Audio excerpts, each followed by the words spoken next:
The spring melt is on the prairies. That means water levels on the rivers there are rising. Sandbagging is already underway in the Winnipeg area, and a major flood diversion was opened today. But farmers whose land was flooded 2 years ago say they don't want their property sacrificed again. Crystal Gamansing reports. Floodwater siphoned off the Assiniboine River now flows into the Portage diversion. Manitoba's emergency measures minister says a group of protesters delayed the diversion from being put into action yesterday, putting people and property at risk. That is unbelievable. It's unacceptable. It's reckless, and it was dangerous, Mr. Speaker.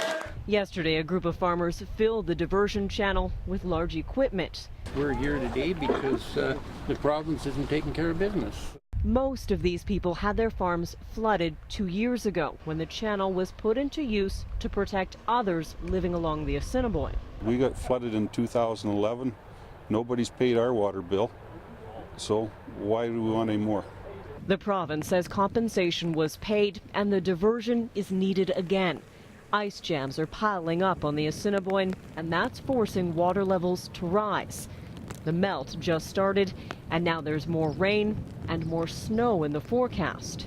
With this storm system, ice jamming isn't the only concern. There are dozens of roads washed out because of overland flooding, and farmers' fields are submerged.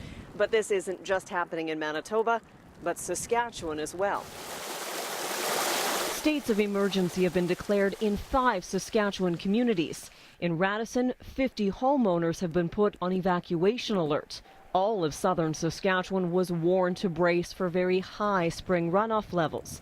Snow and rain is making the situation worse.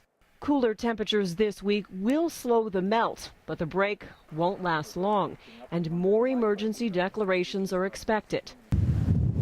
Manitobans are watching Saskatchewan closely. Whatever falls or rises in that province flows into Manitoba. Crystal Gamansing, Global News, near Portage La Prairie, Manitoba.